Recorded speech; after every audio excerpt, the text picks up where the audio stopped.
चलता चैनल में आपका स्वागत है। आज की इस विशेष डीप डाइव में हम एक बहुत ही शानदार और महत्वपूर्ण विषय पर बात करने वाले हैं। आज हमारे पास जो विस्तृत नोट्स और स्रोत सामग्री है वो भारतीय संविधान के 3 सबसे शक्तिशाली और आधारभूत स्तंभों का मतलब पूरा कच्चा चिट्ठा खोल देती है। और ये स्तंभ है सुप्रीम कोर्ट, हाई कोर्ट और भारत के नियंत्रक एवं महालेखा परीक्षक यानी कैग। बिल्कुल। और मैं ये स्पष्ट कर दूं कि इस चर्चा की अहमियत बहुत ज्यादा है। जब हम न्यायपालिका की कार्यप्रणाली और इन उच्च पदों पर होने वाली नियुक्तियों की जटिलताओं को देखते हैं तो ये समझना जरूरी हो जाता है कि एक स्वतंत्र न्यायपालिका आखिर काम कैसे करती है। ये सिर्फ परीक्षा की तैयारी करने वालों के लिए ही नहीं बल्कि ये समझने के लिए भी जरूरी है कि हमारा लोकतंत्र किस बुनियाद पर टिका है। हाँ, सही कहा आपने। और हमारा मिशन आज बिल्कुल साफ है। इन स्रोतों में दिए गए हर एक तथ्य, हर एक अनुच्छेद और उन सभी मजेदार ट्रिक्स को इतनी गहराई से समझना कि ये सारे कानूनी पेंच हमेशा के लिए सुलझ जाएं। तो चलिए बिना देरी किए सीधे अपने स्रोत सामग्री पर आते हैं। नोट्स की शुरुआत इस बात से होती है कि भारतीय न्यायपालिका एक एकीकृत यानी इंटीग्रेटेड और स्वतंत्र व्यवस्था है। एकदम। संविधान के भाग 5 में अनुच्छेद 124 से 147 तक सुप्रीम कोर्ट का पूरा ढांचा समझाया गया है। एक बात जो ऐतिहासिक संदर्भ के तौर पर दी गई है वो ये है कि आजादी के बाद सुप्रीम कोर्ट ने फेडरल कोर्ट और judicial committee of privy council की जगह ली थी। और ये जो फेडरल कोर्ट था इसकी स्थापना 1935 के भारत सरकार अधिनियम के तहत 1937 में हुई थी, है ना? हाँ, बिल्कुल। और एक बहुत ही महत्वपूर्ण तारीख जो बार बार पूछी जाती है, सुप्रीम कोर्ट की पहली सिटिंग 28 जनवरी 1950 को हुई थी। अब अगर हम सीधे संविधान के पन्नों में जाएं तो शुरुआत होती है अनुच्छेद 124 से। यह अनुच्छेद सुप्रीम कोर्ट की स्थापना, जजों की संख्या और उनकी नियुक्ति की कहानी बताता है। तो मतलब जब संविधान लागू हुआ था तब जजों की मूल संख्या सिर्फ 8 तय की गई थी, एक चीफ जस्टिस और 7 अन्य जज। सही कहा। लेकिन जैसे जैसे आबादी बढ़ी यह संख्या बढ़ा दी गई। वर्तमान में सुप्रीम कोर्ट में जजों की संख्या 32 है और अधिकतम संभावित संख्या 34 हो सकती है, जिसमें एक सीजेआई और 33 अन्य जज शामिल हैं। जजों की संख्या तो समझ में आती है, लेकिन इनकी नियुक्ति के नियम बहुत ही ध्यान देने लायक हैं। स्रोत के अनुसार सभी जजों की नियुक्ति राष्ट्रपति द्वारा की जाती है। चीफ जस्टिस की नियुक्ति राष्ट्रपति सीधे करते हैं, लेकिन बाकी जजों की नियुक्ति के लिए सीजेआई की सिफारिश लेना अनिवार्य है। और कार्यकाल की बात करें तो अधिकतम आयु सीमा 65 वर्ष रखी गई है। लेकिन एक बात जो बहुत से लोगों को हैरान कर सकती है वो ये है कि नियुक्ति के लिए कोई न्यूनतम आयु तय नहीं है। कोई मिनिमम एज नहीं है। ये सच में दिलचस्प है। और ऐतिहासिक तौर पर देखें तो सुप्रीम कोर्ट की पहली महिला जज जस्टिस फातिमा बीवी थी। पर यह थोड़ा चौंकाने वाला लगता है कि आज तक देश को कोई महिला चीफ जस्टिस नहीं मिली है। ये हमारी न्यायपालिका में प्रतिनिधित्व को लेकर एक बड़ा सवाल जरूर है। खैर, नियुक्ति की जिस प्रक्रिया की हमने बात की उसका सबसे चर्चित हिस्सा है कोलेजियम सिस्टम। हाँ, कोई भी ये सोच सकता है कि इतने बड़े सिस्टम का जिक्र संविधान के किसी अनुच्छेद में होगा, लेकिन असलियत यह है कि कोलेजियम सिस्टम शब्द संविधान में कहीं लिखा ही नहीं है। बिल्कुल नहीं लिखा है।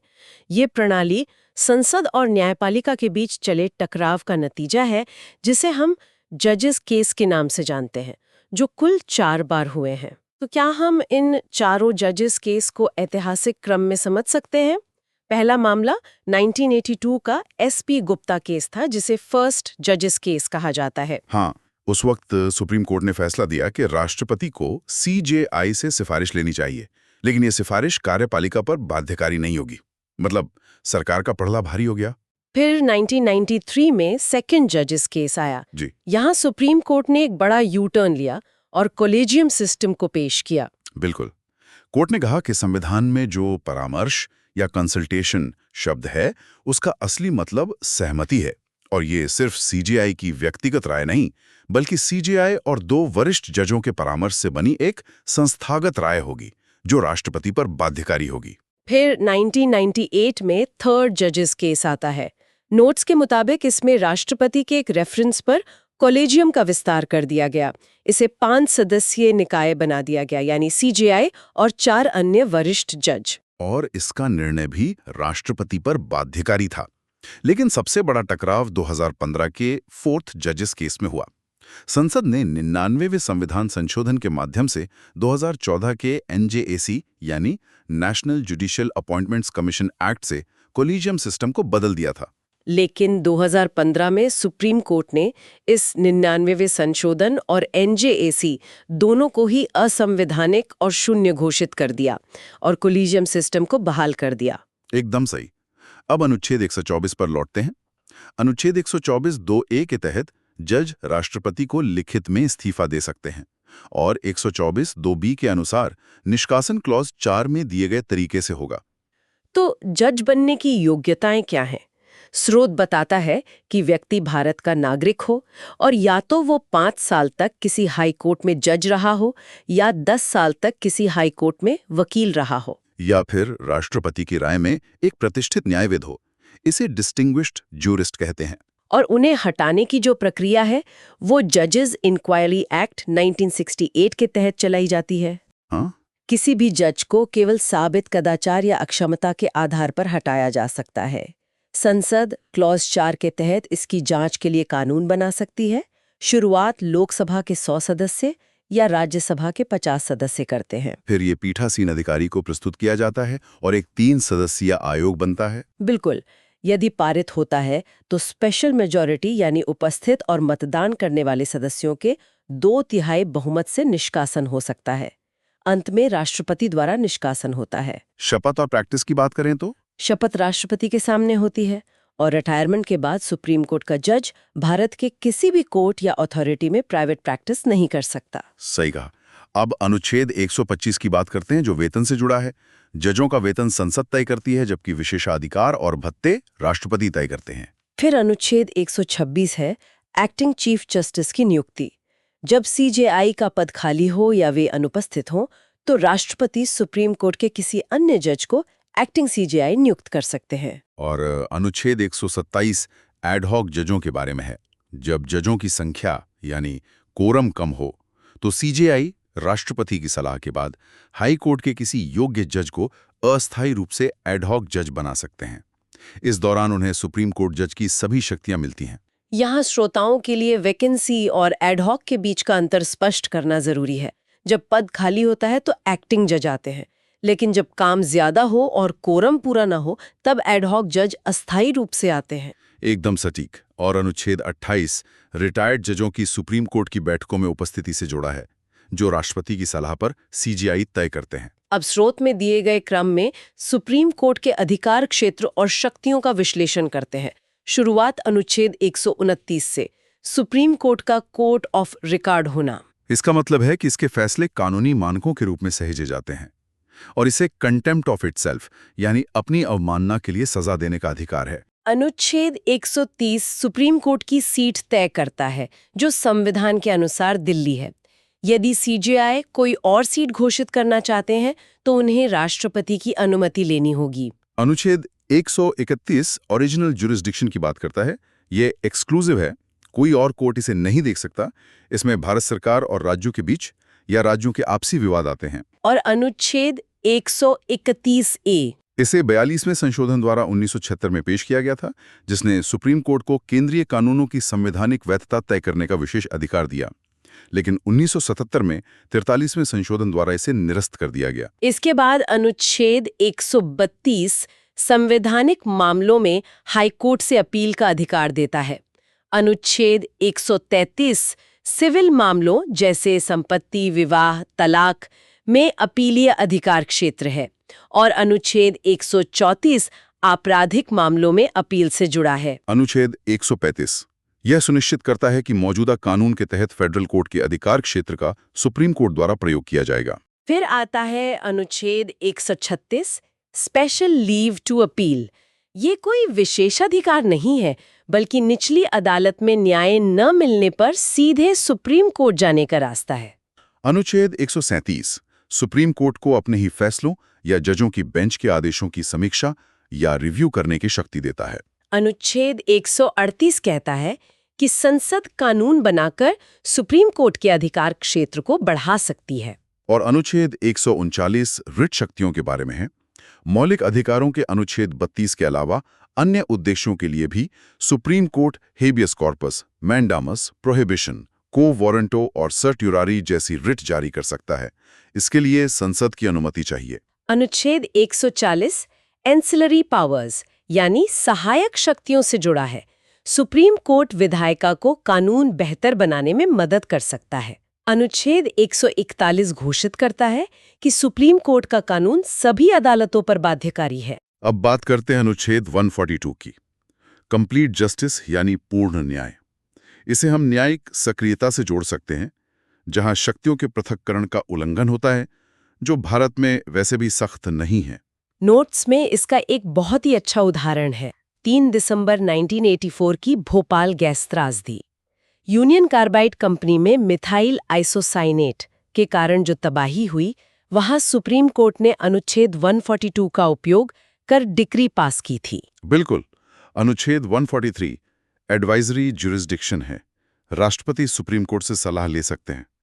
प्री कॉन्स्टिट्यूशनल मामलों में सुप्रीम कोर्ट की सलाह अनिवार्य है, लेकिन राष्ट्रपति पर बाध्यकारी नहीं, और जनरल इंपॉर्टेंस मामलों में सुप्रीम कोर्ट की सलाह बाध्यकारी नहीं है।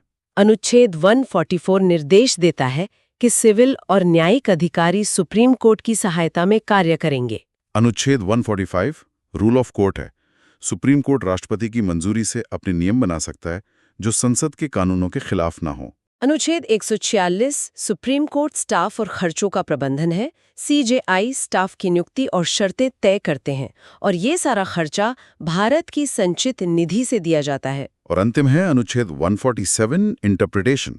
संविधान की व्याख्या में भारत सरकार अधिनियम 1935, इसके संशोधन और 1947 इंडिपेंडेंस एक्ट पर विचार किया जाएगा। इन सबको याद रखने की ट्रिक बहुत शानदार है। एससी ने SACRC सीट ऑफर, और फिर 140 से 143। हाँ, इसे डिकोड करें तो SC है अनुच्छेद 124, S से सैलरीज 125, A से एक्टिंग जजेस 126, दूसरे A से एडहॉक टर्म 127, R से रिटायर्ड जजेस अटेंडेंस 128, C से कोर्ट ऑफ रिकॉर्ड 129, सीट से दिल्ली 130 और ऑफर के O से ओरिजिनल जुरिस्डिक्शन 131। और इसके बाद सीधे अनुच्छेद 140 ancillary powers, 141 binding law, 142 complete jurisdiction और 143 एडवाइजरी। एकदम सही। अब भाग 6 पर चलते हैं। अनुच्छेद 214 से 237 तक हाई कोर्ट का विश्लेषण। पहला हाई कोर्ट 1862 में कलकत्ता में बना, फिर उसी साल बॉम्बे और मद्रास में। पहली महिला हाई कोर्ट जज जस्टिस अन्ना चांडी केरला से थी, और पहली महिला chief justice of high court justice Leela Seth Himachal प्रदेश से। भारत में कुल 25 हाई कोर्ट से, और इलाहाबाद हाई कोर्ट की स्थापना 1866 में हुई थी। अनुच्छेद 214 हाई कोर्ट की स्थापना करता है। अनुच्छेद 215 इसे एक कोर्ट ऑफ रिकॉर्ड बनाता है। अनुच्छेद 216 इसके गठन की बात करता है, एक मुख्य न्यायाधीश और अन्य उतने जज जितने राष्ट्रपति तय करें। अनुच्छेद 217 नियुक्ति और योग्यताओं का है। नियुक्ति राष्ट्रपति द्वारा होती है, इस्तीफा भी राष्ट्रपति को। निष्कासन सुप्रीम कोर्ट जज के समान ही है। अधिकतम आयु 62 वर्ष है। और योग्यता है 10 साल हाईकोर्ट का वकील या 10 साल न्यायिक पद संभाला हो। यहाँ ध्यान देने वाली बात है कि डिस्टिंग्विश्ड ज्यूरिस्ट का कोई प्रावधान नहीं है। अनुच्छेद 218 बताता है कि जजेस इंक्वायरी एक्ट 1968 हाईकोर्ट पर भी लागू होता है। अनुच्छेद 219 में शपथ है जो राज्यपाल दिलाते हैं। अनुच्छेद 220 स्थायी जज होने के बाद प्रैक्टिस पर रोक लगाता है। पूर्व हाईकोर्ट जज केवल सुप्रीम कोर्ट या अन्य हाईकोर्ट्स में प्रैक्टिस कर सकता है। अनुच्छेद 221 वेतन से जुड़ा है, जो संसद तय करती है। ध्यान देने योग्य बात यह है कि वेतन राज्यों की संचित निधि से मिलता है, लेकिन पेंशन भारत की संचित निधि से मिलती है। अनुच्छेद 222 जजों का ट्रांसफर है, जो राष्ट्रपति द्वारा सीजेआई से परामर्श के बाद होता है। अनुच्छेद 223 एक्टिंग चीफ जस्टिस की नियुक्ति है, जब पद खाली हो, ये भी राष्ट्रपति करते हैं। अनुच्छेद 225 हाईकोर्ट के अधिकार क्षेत्र को बताता है। ओरिजिनल, अपीलेट और रिट। सांसदों और विधायकों के चुनाव विवाद हाईकोर्ट देखते हैं। अनुच्छेद 226 रिट जुरिस्डिक्शन है। यह सुप्रीम कोर्ट से व्यापक है, क्योंकि हाईकोर्ट कानूनी अधिकारों और मौलिक अधिकारों दोनों पर रिट जारी कर सकता है, और ये रिट जारी करने से मना भी कर सकता है। अनुच्छेद 227 सभी अधीनस्थ अदालतों पर हाईकोर्ट का सुपरवाइजरी अधिकार है। अनुच्छेद 228 कुछ मामलों का हाईकोर्ट में ट्रांसफर है। अनुच्छेद 229 हाईकोर्ट के अधिकारियों, कर्मचारियों और खर्चों का प्रबंधन है। अनुच्छेद 230 केंद्र शासित प्रदेशों तक हाईकोर्ट के अधिकार क्षेत्र का विस्तार है, जैसे अंडमान और निकोबार कलकत्ता हाईकोर्ट में आते हैं, लक्षद्वीप कोच्चि यानी केरल हाईकोर्ट में, दादरा और दमन महाराष्ट्र हाईकोर्ट में, पुडुचेरी मद्रास हाईकोर्ट में और चंडीगढ़ पंजाब और हरियाणा हाईकोर्ट में। अनुच्छेद 231 2 या अधिक राज्यों के लिए एक कॉमन हाईकोर्ट है 7वें संशोधन के तहत, जैसे महाराष्ट्र और गोवा का कॉमन हाईकोर्ट या अरुणाचल, नागालैंड, मिजोरम, असम का कॉमन हाईकोर्ट गुवाहाटी में। अनुच्छेद 233 जिला जजों की नियुक्ति है, जो हाईकोर्ट के परामर्श से राज्यपाल करते हैं। 233A जिला जजों की नियुक्तियों और निर्णयों का वैलिडेशन है। अनुच्छेद 234 जजों के अलावा अन्य व्यक्तियों की भर्ती है और 235 अधीनस्थ अदालतों पर हाईकोर्ट का सुपरवाइजरी अधिकार है। हाईकोर्ट की ट्रिक भी देख लेते हैं। NHRC AORS, NH से 214 एस्टैब्लिशमेंट ऑफ HC, R से 215 कोर्ट ऑफ रिकॉर्ड, C से 216 कॉन्स्टिट्यूशन, A से 217 अपॉइंटमेंट। दूसरे A से 218 application of certain power, O से 219 ओथ, R से 220 रिस्ट्रिक्शन, AS से 221 सैलरी और T से 222 ट्रांसफर। बहुत बढ़िया। और आगे बढ़ने से पहले एक रिवीजन पॉइंट, सुप्रीम कोर्ट का उद्घाटन सत्र 28 जनवरी 1950 को हुआ था। अब नोट्स के अंतिम हिस्से कैग पर आते हैं। अनुच्छेद 148 भारत के नियंत्रक और महालेखा परीक्षक की स्थापना करता है। अनुच्छेद 149 कैग के कर्तव्यों और शक्तियों को बताता है। अनुच्छेद 150 संघ और राज्यों के खातों के स्वरूप को निर्दिष्ट करता है। और अनुच्छेद 151 ऑडिट रिपोर्ट्स का है। संघ के खाते की रिपोर्ट कैग राष्ट्रपति को सौंपता है, जो इसे संसद में प्रस्तुत करते हैं, और राज्य के खाते की रिपोर्ट राज्यपाल को, जो राज्य विधानमंडल में प्रस्तुत करते हैं। इस पूरी स्रोत सामग्री के आधार पर एक बहुत ही विचारोत्तेजक सवाल सामने आता है।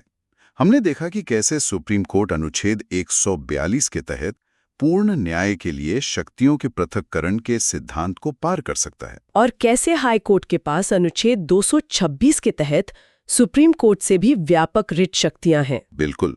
तो ये सोचने वाली बात है कि एक स्वतंत्र न्यायपालिका और संसदीय शक्तियों के बीच संतुलन बनाए रखना किसी भी लोकतंत्र की सबसे बड़ी और जटिल सफलता कैसे है। वाकई ये एक गहरा विचार है। श्रोताओं को इस जानकारीपूर्ण चर्चा से जुड़ने के लिए बहुत बहुत धन्यवाद। Like, share, subscribe, comment.